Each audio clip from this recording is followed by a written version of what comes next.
नमस्कार, मैं हूं दीपक चौरसिया। बिहार चुनाव पर हमारे खास कार्यक्रम किस्सा कुर्सी का में आपका स्वागत है। बिहार में अगर राजनीति के प्रथम परिवार की बात की जाए तो निसंदेह वो लालू यादव जी का परिवार होगा।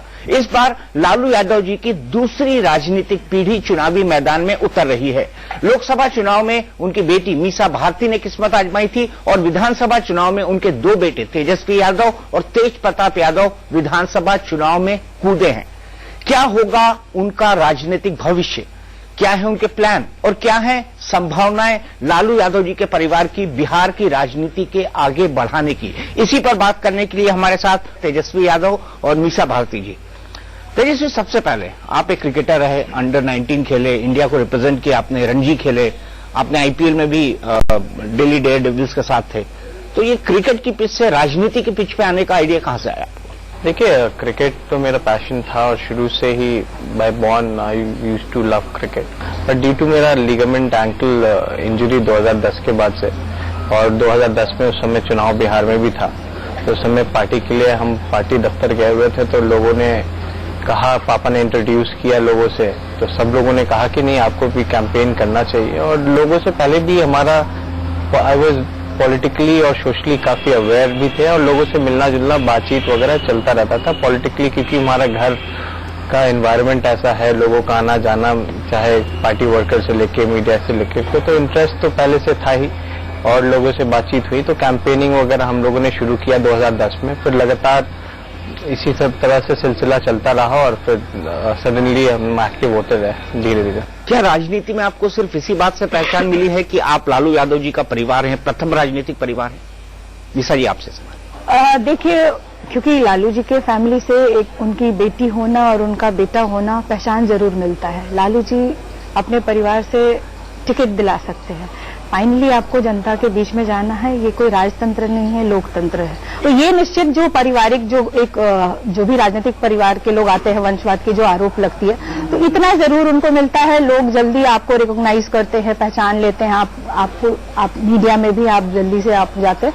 लेकिन ये एक पहली सीढ़ी है, लेकिन उसके आगे आपको दूसरी, तीसरी, चौथी जितनी भी सीढ़ियां आती है, उसको आपको खुद ही तय करना है। वाकई खुद ही तय करना होता है, इसीलिए आपकी अग्नि परीक्षा जो होगी वो राघोपुर में होगी। भले से 2010 में आपने कैंपेनिंग की हो, लेकिन आपने एक ऐसा कॉन्स्टिट्यूएंसी चुना है जिसमें पिछली बार पूर्व मुख्यमंत्री राबड़ी देवी जी चुनाव हार गई थी।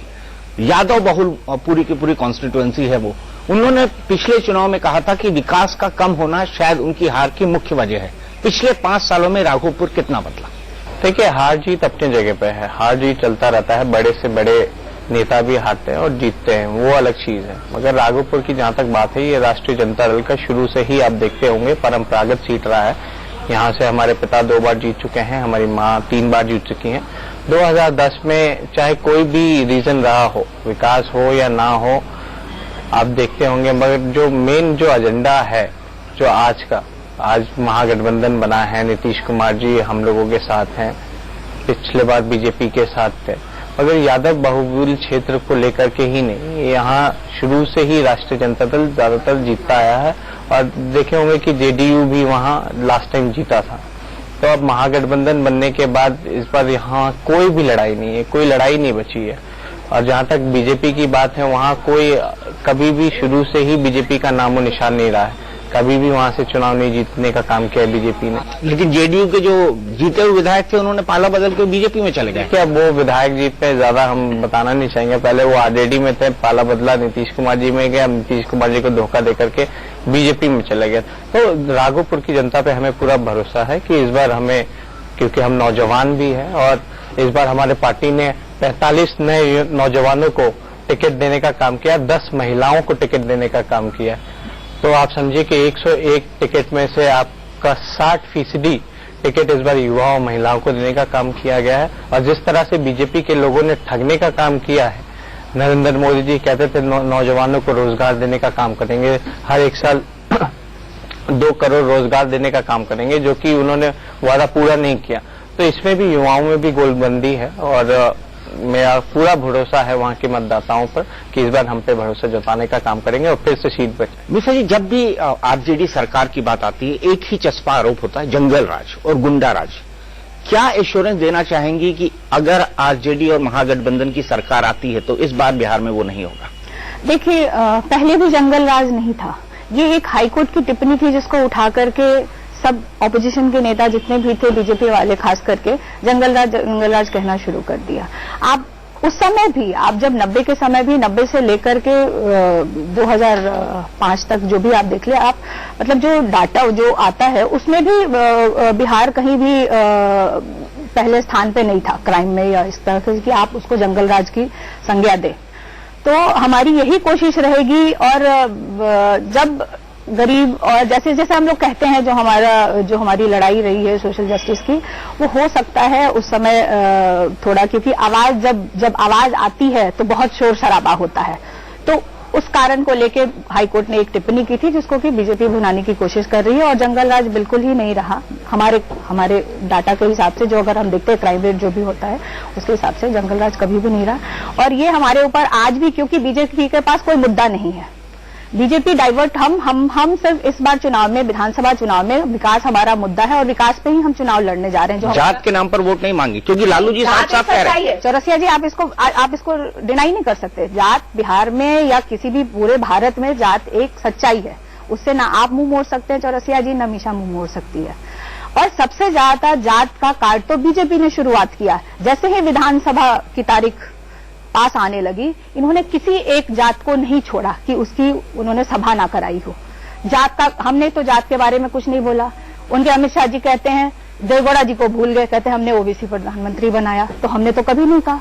प्रधानमंत्री जी खुद बोलते हैं जात के बारे में कि मैं गरीब का बेटा था, ये था वो था। उसके बाद से आप देखिए, जैसे चुनाव की तारीख की घोषणा हो गई, मोहन भागवत जी ने क्या किया, तो हमने तो कभी नहीं कहा। ये सच्चाई है। और हमारा जो वोट बैंक है वो पिछड़ा, बैकवर्ड और दलित है, इसमें कोई शक नहीं है।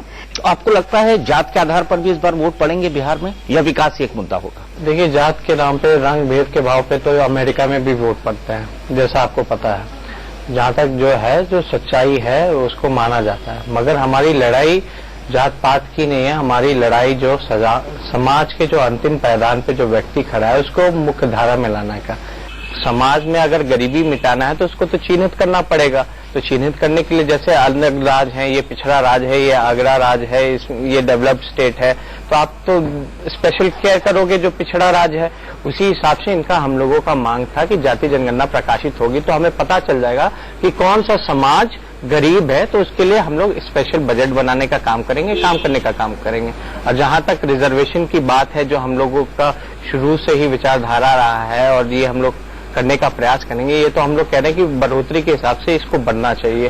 क्योंकि आप देखते होंगे कि ये संविधान में कोई अलग से हम मांग नहीं रहे। एससी और एसटी का बाबा साहब अम्बेडकर ने जो बनाया है, जो हमारे संविधान में है, कि आबादी के अनुसार इनको आरक्षण मिलना चाहिए। तो 1931 में पहली बार जाति जनगणना हुई थी। उसके बाद से जब मनमोहन जी की सरकार थी तब लालू जी ने डिमांड करके इसमें शैक्षणिक और आर्थिक उसमें इंक्लूड करके, सामाजिक करके उसको इंक्लूड किया। तो अब जाति जनगणना रिपोर्ट आई है, तो उसी हिसाब से इनकी आरक्षण को लेकर के हमारी बढ़ोतरी की भी मांग है। क्योंकि जाहिर सी बात है कि आबादी बढ़ी है और इन्हीं की बढ़ी है, तो उस हिसाब से आरक्षण होना चाहिए और बढ़ना चाहिए। और जो लोग वंचित हैं उनको मुख्य धारा में लाना है। अगर जो पहले से ऊपर है, अगर जो नीचे पायदान पे जो लोग हैं, अगर बराबरी का मौका दे दें तो इसमें बुराई क्या है? लोग कहते हैं कि हम अपर कास्ट के अगेंस्ट हैं, ऐसा कुछ नहीं है।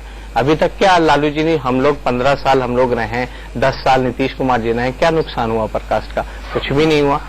मिश्रा जी, आपको क्या लगता है, आपके हिसाब से इस गठबंधन का यूएसपी क्या है, यूनिक सेलिंग पॉइंट क्या है? लालू जी का जनाधार और नीतीश की अच्छी छवि, इसीलिए क्या नीतीश कुमार को आगे किया गया है, आप मुख्यमंत्री बनिए? कहीं न कहीं ये भी है। नहीं, इसमें आप देखिए ना कि नीतीश कुमार जी बिहार के बेटे हैं। लालू जी शुरुआत से ही बिहार के लिए लड़ाई लड़ने का काम किया, वंचित समाजों के लिए लड़ाई लड़ने का काम किया। मगर बिहार की जनता तो देखना चाहेगी ना कि बिहार का गाड़ी कौन चलाने का काम करेगा, विकास का कौन गाड़ी चलाने का काम करेगा। बीजेपी के पास कोई चेहरा नहीं है।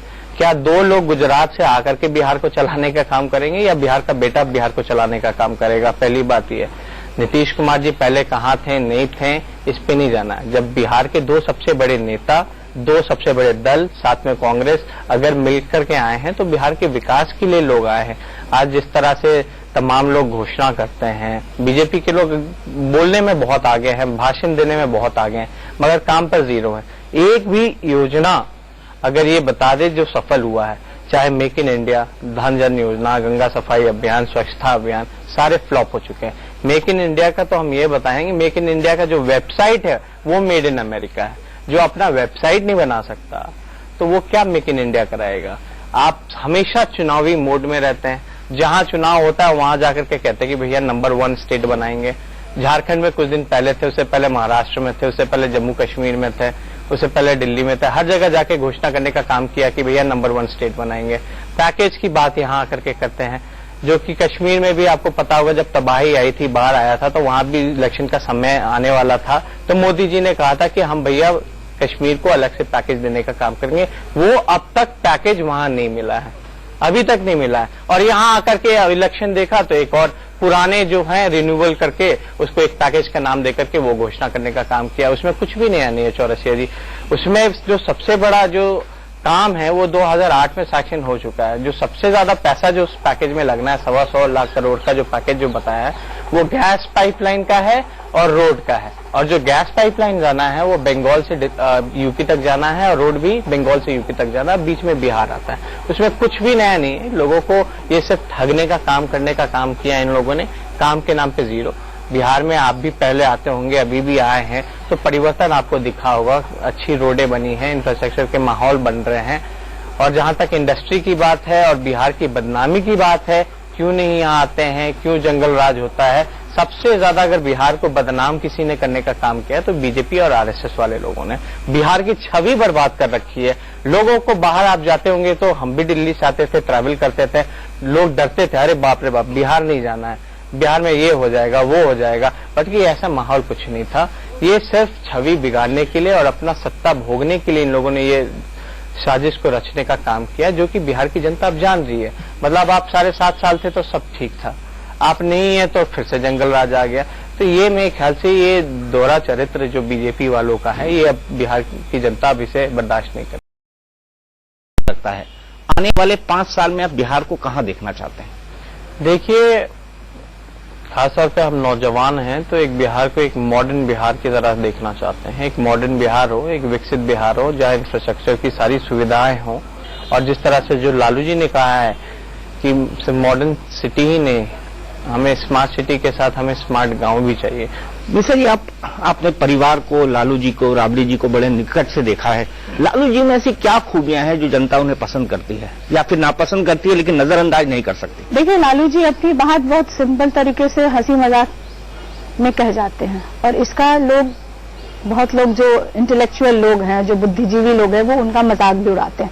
लेकिन मुझे बहुत खुशी होती है कि लोग जो बात वो कहते हैं और वो उनके दिमाग में घर कर जाती है और उस बात को वो समझते हैं। तेजस्वी, आपको क्या लगता है, क्या ऐसी खूबी है लालू जी में जो उनको लालू यादव बनाता है? देखिए, वो अच्छे कम्युनिकेटर हैं और जिस हिसाब से कहीं भी आप वो चले जाएं, जो एक बार मन में ठान ले वो पूरा करके दिखाते हैं। और जहां तक जिस हिसाब से उनकी जो राजनीति शुरुआत हुई थी, एक गरीब साधारण परिवार से, किसान के बेटे होने के नाते किस तरह से उनका जीवन होता है, जिस हिसाब से छात्र की राजनीति की, जिस हिसाब से बिहार को 15 साल चलाने का काम किया, एक ख्याल से काफी ज्यादा गॉड गिफ्टेड हैं, जो कम्युनिकेट करते हैं और जब लड़ाई लड़ने का काम करते हैं, और जो एक बार मन में जो ठान लिया, एक जो डिसीजन ले लिया, आप देखे होंगे कि कभी भी लालू जी ने बीजेपी के साथ कॉम्प्रोमाइज नहीं किया है, चाहे 1-2 को छोड़ करके और सबने करने का काम किया, मगर इन्होंने कभी भी अपने सत्ता के लालच में कभी भी किसी से भी कॉम्प्रोमाइज करने का नहीं काम किया।